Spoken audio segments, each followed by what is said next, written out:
Seriously Ramya joke இவ்வளோ பயங்கரமான ஒரு ஃபேன் பேஸ் இருக்கும் அப்படின்ற மாதிரி சத்தியமே எதிர்பார்க்கலங்க. என்னங்க அவ்வளோ கூட்டம் கூடுது. ஆக்சுவலாக எதனால ரம்யா ஜோ வீட்டுக்குள்ளே இருக்காங்க அப்படின்னு சொல்லிட்டு அந்த பிக் பாஸ் நடக்கும்போது நம்ம கேள்வி வந்துக்கிட்டே இருந்தது. இப்போ நான் ஒரு வீடியோ பார்த்தேன். அதை பார்த்ததுக்கப்புறம் எனக்கே தெரியுது, டேய் இன்னும் இவ்வளோ ஃபேன்ஸ் இருக்கீங்க ரம்யா ஜோக்கு அப்படின்ற மாதிரி தான் இருக்குது. எப்படி சொல்கிறது, ஒரு பெரிய ஒரு செலிபிரிட்டி வந்தால் எந்த அளவுக்கு கூடுவானுங்களோ அந்த மாதிரி கூட்டிகிட்டு இருக்கானுங்க. அந்த மாதிரி கூடுறது வந்து பார்த்தீங்கன்னா இப்போ எல்லாருக்கும் கூடுறானுங்க, அது வேறு விஷயம்னு வச்சுக்கோங்களேன். இருந்தாலும் இப்போ நம்ம கம்பேர் பண்ணும்போது பார்த்தீங்கன்னு வச்சுக்கோங்களேன், இப்போதைக்கு அந்த க்ரௌடை பார்க்கும்போது பிக் பாஸ் கண்டஸ்டன்ட்லேயே அதிகமான க்ரௌடு அவங்களுக்கு தான் கூடியிருக்கு அப்படின்ற மாதிரி சொல்லணும். அவ்வளோ க்ரௌடு. அவங்க ஏதோ ஷாப் ஓப்பனிங்க்கு போயிருக்காங்க, அது வேறு விஷயம். பட் இங்கே விஷயம் என்னன்னு பார்த்தீங்கன்னா, அவங்களுக்கு அவ்வளோ ஒரு க்ரௌடு, அவ்வளோ ஒரு கிரேஸியாக வராங்க அப்படின்னும் போது ஏம்மா அப்போ உண்மையிலேயே உனக்கு அவ்வளோ பேர் ஓட்டு போட்டாங்களாமா அப்படின்ற மாதிரி தான் எனக்கு என்னமோ யோசிக்க தோணுது. ஏன்னா நம்மளுக்கு டவுட் இருந்தது, நான் கூட சொல்லிக்கிட்டே இருந்தேன், எங்கேருந்தா இவங்களுக்கு ஓட்டு வருது ஒன்றுமே புரியலையே அப்படின்ற மாதிரி. ஆக்சுவலாக இப்போ பார்க்கும்போது தாங்க புரியுது. இந்த வீடியோவில் இன்னொரு மேட்டரையும் பார்க்க போகிறோம். இந்த சர்வைவர்னு ஒரு ஷோ ஒன்று வந்ததுல, பார்வதி கூட கலந்துக்கிட்டாங்களே, அந்த ஷோவில் இருக்க கிளிப்ஸை எடுத்து போட்டு ஒரு மாதிரி கிளின்னு இப்போ கிழிச்சிக்கிட்டு இருக்காங்க.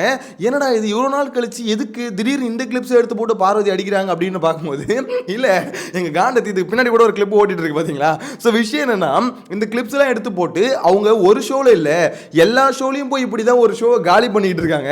இது இங்க மட்டும் பண்ணல, இதுக்கு முன்னாடி அங்க போனே அதான் பண்ணுச்சு, குக் வித் கோமாளி அதான் பண்ணுச்சு, இப்போ பிக் பாஸ்லயே அதான் பண்ணிருக்கு அப்படின்ற மாதிரி போட்டு பொலன்னு பொழக்கிறாங்க. இதை வந்து நிறைய பேர் ஆக்சுவலாக இந்த டாபிக் பத்தி பேசும்போதே சில பேர் சொல்லிடுறாங்க, என்ன ப்ரோ ஆக்சுவலாக பிக் ஷோ முடிஞ்சிருச்சு, ஏன் இன்னும் பார்வதி அடிக்கிறீங்க அப்படின்ற மாதிரி. நான் ஆக்சுவலாக அடிக்கணுன்ற ஒரு தாட்லாம் இல்லைங்க. அவங்க இன்டர்வியூ ஒன்று எடுத்து பாட்காஸ்ட்னு ஒன்று எடுத்து அவங்க என்ன பண்றாங்க, ரிப்ளை கொடுக்குறேன், தன்னை ஜஸ்டிஃபை பண்றேன் அப்படின்னு சொல்லிட்டு அவங்க ஒரு விஷயம் பண்ணிட்டு போயிடுறாங்க. அதுக்கு நம்ம ரிப்ளை பண்ணும் போதும், அதுக்கு நம்ம வந்து பார்த்தீங்கன்னா பதில் சொல்லும் போதும் நீங்க என்ன சொல்றீங்க, அவங்களே அடிக்கிறீங்க அப்படின்ற மாதிரி. சும்மா இருக்கவங்களை போட்டு சொல்லிடுறோம் நம்ம. அவங்க வந்து ஒரு வேலையை பார்த்துட்டு போயிடுறாங்க. அவங்களோட யூடியூப் சேனல் ஆகட்டும், கலாட்டா ஆகட்டும், எல்லாத்துலேயும் வந்து அவங்கள நியாயப்படுத்தி அவங்க ஏதோ சூப்பர் ஸ்டார் மாதிரியும் மற்றவங்க எல்லாம் வேஸ்ட் மாதிரியும் ஒரு விஷயம் பண்ணிடுறாங்க. பண்ணது எல்லாம் சரின்ற மாதிரி பேசிடுறாங்க. அப்படின்னும் போது அதுக்கு திருப்பி ரிப்ளை ஒன்று கொடுக்கணும்ல. யோசிச்சு பாருங்களேன், அவங்க பண்ண எல்லா அழிச்சாட்டையுமே நம்ம பார்த்துட்டு அவங்க ஒரு விஷயம் அது அப்படி இல்லை இப்படி தான் அப்படின்னு சொல்லும் போது எப்படிங்க ஏற்றுக்க முடியும். அதை தான் நான் பண்ணேன். எனிவேஸ் நிறைய பேர் சொல்கிறீங்க அது வேணாம் ப்ரோ அப்படின்ற மாதிரி சொல்கிறீங்க, அதையும் நான் அக்செப்ட் பண்ணுறேன். மோஸ்ட்லி அவாய்ட் பண்ணணும் தான் நினைக்கிறேன். பட் இந்த மாதிரி வீடியோ கிளிப்ஸ் வந்து கண்ணில் மாட்டுதுங்க. ஏகப்பட்ட பேர், 1-2 இல்லை, ஏகப்பட்ட பேர் எடுத்து போட்டு பாருங்க. சர்வைவரில் போயிட்டு இது என்ன பண்ணியிருக்கோ அதே தான் பிக் பாஸ்லேயும் வந்து பண்ணியிருக்கு. அந்த கிளிப்பு ஒன்று பின்னாடி ஓட்டிட்டு இருக்குல்ல, அது என்ன மேட்டர்னா, அர்ஜுன் வந்து கேட்குறாரு, நீங்க ஏன் நீங்களே அவனை ஜட்ஜ் பண்ணிக்கிறீங்க, அவங்க என்ன பற்றி அப்படி பேசிட்டாங்க, இவங்க என்ன பற்றி அப்படி பேசிட்டாங்க அப்படின்ற மாதிரி நீங்களே ஜட்ஜ் பண்ணியிருக்கீங்க. இது ஒரு கேம் ஷோ, விளையாட வந்திருக்கோம், அந்த கேமை பார்க்க வேண்டியதுன்னு அப்படின்றாரு.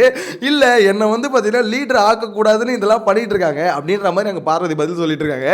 அதுதான் நிறைய பேர் அதை எடுத்து போட்டு என்ன சொல்கிறாங்கன்னா, நீ எல்லாத்துலேயும் போய் இதை தான் பண்ணியா, எங்கேயுமே நீ ஒத்துக்கவே மாட்டல, கேமாவே ஆட மாட்டல அப்படின்ற மாதிரி சொல்லிட்டு இருக்காங்க. ஆனால் வேற லெவலுங்க. எல்லா ஷோக்கும் போயிட்டு அந்த ஷோ ஃபார்மேட் தான் தப்பு, நான் கரெக்ட் அப்படின்ற மாதிரி ஒரு விஷயத்தை வெளியே வந்துட்டு இன்டர்வியூவில் சொல்கிறாங்களே. ஏன்னா சர்வைவர் முடிச்சுட்டு வந்ததுக்கப்புறம் அதே தான் சொல்லியிருக்காங்க.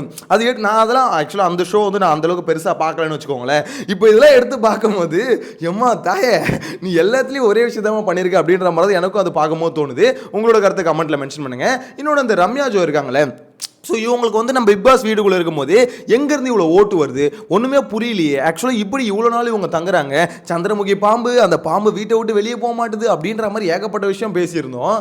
ஆனால் இப்போ தான் தெரியுது ஏன் அந்த பாம்பு ஆக்சுவலாக வீட்டை விட்டு வெளியே போகல அப்படின்ற மாதிரி. சீரியஸ்லி செம்ம க்ரௌடு. சவுத்தில் வந்து அவ்வளோ ஒரு ஃபேன் பேஸ் இருக்கு போலங்க அந்த பேபி அந்த டான்ஸுக்கு. ஸோ அவங்க வந்து பார்த்திங்கன்னா டான்ஸுக்குமே அவ்வளோ பேர் வந்து அவ்வளோ ஷோஸ் அவங்க வந்து பண்ணியிருக்காங்களே போயிட்டு, அதனால் அவ்வளோ ஃபேன்ஸ் இருக்காங்க போல. நமக்கு தான் இங்கே ஒன்றும் தெரியல, அந்த சைடில் ஏகப்பட்ட ஃபேன் பேஸ் வச்சுக்கிட்டு இருக்காங்க. நான் உண்மையிலே அதெல்லாம் ஃபன்னாக கலாச்சிட்டு சொல்லிட்டு இருந்தேன், நிறைய ரசிகர் கூட்டம் இருக்கோ அப்படின்ற மாதிரி. இதை பார்க்கும் போது தான் தோணுது உண்மையிலே இருக்குடா அப்படின்ற மாதிரி. ஏன்னா இந்த ரேலி அப்படின்ற மாதிரிலாம் சில பேர் போயிட்டு இருந்தாங்களே, இந்த காரில் ஏறிக்கிட்டு வாங்க மொத்தமாக இருக்கிறதே 40 பேர் தான், அந்த 40 பேர் காரு பின்னாடியே வருவாங்க, கடைசியில் கூப்பிட்டு போயிட்டு ஓகே சூப்பர் ரோட் ரேலி வந்து முடிஞ்சிருச்சு அப்படின்ற மாதிரி பண்ணிட்டு இருப்பாங்க. யாருன்னு தெரியும், அக்கா தான். ஸோ இதை வந்து பார்த்தீங்கன்னா ஒரு தடவை இல்லை, சென்னையில் ஒரு தடவை, மதுரையில் ஒரு தடவை அதெல்லாம் பண்ணிட்டு இருந்தாங்க. எனக்கு அதெல்லாம் பார்க்கும்போது டேய் அதெல்லாம் ஒரு கூட்டமாடா, இங்கே பாருங்கடா கூட்டத்தை அப்படின்ற மாதிரி இருக்குங்க. உண்மையிலே சொல்கிறேன், அந்த வீடியோ பார்க்கும்போது ஷாக்கிங்காக இருந்தது. இவ்வளோ ஒரு ஃபேன் பேஸு, இவ்வளோ ஒரு க்ரௌடு ரம்யா ஜோக்கு கூட நான் எதிர்பார்க்க, கானா வினோத்து மேபி எதிர்பார்க்கலாம். ஏன்னா அந்த ஆள் வந்து பார்த்தீங்கன்னா உண்மையிலே அவ்வளோ பேரை வந்து ரசிக்க வச்சிருக்காரு, சிரிக்க வச்சிருக்காரு. சரி அவரை போய் பார்க்கணும்னு நினைக்கிறேன். காலேஜ் ஒரு ஈவெண்ட்டுக்குலாம் அவர் போனால் அவ்வளோ ஒரு க்ரௌடு வருது. அவ்வளோ பேர் வந்து பார்த்தீங்கன்னா ஒரு மாதிரி கத்துறாங்க வைக்கிறாங்க எல்லாம் பண்ணுறாங்கன்னு வச்சுக்கோங்களேன். இருந்தாலும் இந்த பீஸுக்கு வந்து நான் எதிர்பார்க்கல. ஒரு மாதிரி ஆச்சரியமாக தான் இருக்குது. நீங்கள் என்ன நினைக்கிறீங்க இதை பற்றி அப்படின்றத ஃபர்ஸ்ட் ஆஃப் ஆல் கமெண்ட்டில் மென்ஷன் பண்ணுங்கள். இது கூட இன்னொரு விஷயம் நான் ஆல்ரெடி போன வீடியோலேயே சொல்லியிருந்தேன். இந்த மாதிரி இப்போ ரம்யா ஜோக்கு ஒரு கூட்டம் கூடுது, பார்வதிக்கும் ஏதோ ஒன்று, அது ஒரு 40-50 பேர் வராங்கன்னு வச்சுக்கோங்களேன், கமருதீனுக்கு வராங்க. இதெல்லாம் பார்க்கும்போது உங்களுக்கு என்ன தோணுது? ஈவன் இப்போ எப்படி சொல்கிறது, யூடியூபர்ஸ், இந்த டிக்டாக்கர்ஸ், டிக்டாக் நம்ம இன்ஃப்ளூயன்சர்ஸ், யூடியூபர்ஸ், இவங்களுக்கு ஒரு க்ரௌடு வருது. இதெல்லாம் பார்க்கும்போது என்ன தோணுது உங்களுக்கு? ஏன்னா எல்லாருமே இப்போ என்ன மேட்டர்னா, அந்த தலையை பற்றி அந்த வீடியோ போடும்போது நான் சொல்லியிருந்தேன், ஆக்சுவலாக இந்த மாதிரி ஃபேன்ஸ் வந்து ரொம்ப கிரேசியாக இருக்காங்க. அதுவும் இப்போ அடுத்த வீடியோ ரிலீஸ் ஆயிருக்கு. தலை வந்து அதில் சொல்லியிருக்காரு, குடிச்சிட்டு வந்ததுனால மேனேஜ்மெண்ட் என்ன திட்டினாங்க, ட்ரிங்க் பண்ணியிருக்காங்க அப்படின்ற மாதிரி அவரை வந்து கேள்வி கேட்டிருக்காங்க. உங்கள் ஃபேன்ஸ் வந்து ட்ரிங்க் பண்ணிட்டு வந்திருக்காங்க அப்படின்னு, அதனால தான் ஃபோட்டோ ஷூட்டை கேன்சல் பண்ண அப்படின்ற மாதிரி அடுத்த வீடியோவும் அவர் விட்டுருக்காருன்னு வச்சுக்கோங்களேன். இப்போ இங்கே விஷயம் என்னன்னா, ஆக்சுவலாக எல்லா இடத்துலையுமே ஃபேன்ஸ் வந்து இந்த மாதிரி கிரேசியாக ஒன்று பண்ணிட்டு இருக்காங்களே, இதை பற்றி நீங்கள் என்ன நினைக்கிறீங்க? ஈவன் இந்த இப்போ டிவிகேன்ற ஒரு கட்சி இருக்குது, அந்த கட்சியோட மாநாட்டிலையும் சரி, கட்சியோட இதுலேயும் போட்டதுலேயும் சரி, ஒரு மாதிரி இந்த விஜய் ஃபேன் ஆகட்டும், அஜித் ஃபேன் ஆகட்டும், ரஜினி, எல்லாரோட ஃபேன்ஸுமே சரி தமிழ்நாட்டில் ஒரு மாதிரி ரொம்ப கிரேசியாக போகிறாங்க. நான் பர்டிகுலராக இதை சொல்ல, எல்லாரோட ஃபேன்ஸுமே ஒரு மாதிரி கிரேசியாக போகிற மாதிரி இருக்குது. அதாவது அவர் கூட ஃபோட்டோ எடுத்தே ஆகணும், ஃபோட்டோ எடுக்கணும். இந்த வெறி நாய் வந்து எப்படி சொல்ல, கடிக்கிறதுக்கு வந்து துரத்திக்கிட்டு சுற்றும்ல, அந்த மாதிரி பார்த்தீங்கன்னா ஒருத்தவங்க பின்னாடி அந்த மாதிரி துரத்திக்கிட்டே போகிறது, அவங்க கூட ஃபோட்டோ எடுக்கணும். அது வந்து எனக்கு வந்து பர்டிகுலராக இதை பற்றி பேசணும்னு நினைக்கிறது என்னென்னா, அப்படி அந்த ஃபோட்டோ எடுத்து என்ன பண்ண போகிறீங்க, என்ன சாதிச்சிட போகிறீங்க? இன்ஸ்டாகிராமில் எடுத்து ஒரு ஃபோட்டோவை போட போகிறீங்க. எஸ், கரெக்டாக. ஈவன் ரம்யா ஜோக்கு இப்போ அதுதான் பண்ணுறானுங்க. அவ்வளோ பேர் அப்படியே ஒரு மாதிரி அப்படியே நசிக்கிறானுங்க போல், அவ்வளோ பேர் போகிறானுங்க. எனக்கு அதெல்லாம் பார்க்கும்போது என்ன அதிகபட்சம் என்னடா பண்ணீங்க? ஃபோட்டோ எடுத்து இன்ஸ்டாகிராமில் போடுவீங்க, அவ்வளோதானடா. இதுக்கேண்டா அந்த அளவுக்கு? அது மூலிமா என்ன கிடைக்குது? ஒருவேளை அது ஒரு போதையோ, அதுக்கு ஒருவேளை இதெல்லாம் பண்ணுறானுங்களா என்னன்னு தெரியல. ஒரு மாதிரி அதில் ஒரு ஹை கிடைக்குது போல். ஸோ இந்த அளவுக்கு பார்த்தீங்கன்னா ஒரு மாதிரி பிச்சு பிராஞ்சிக்கிட்டு ஒரு மாதிரி போகிறானுங்க. நான் பர்டிகுலராக ஒரு இதுன்னு இல்லை, ஒரு ஃபேன் பேஸ்ன்னு சொல்ல, மோஸ்ட்லி எல்லாருமே இப்படி தான் போடுறது. அது ஓரளவுக்கு டீசெண்டாக ஓகே நடந்துக்கிறது ஓகே.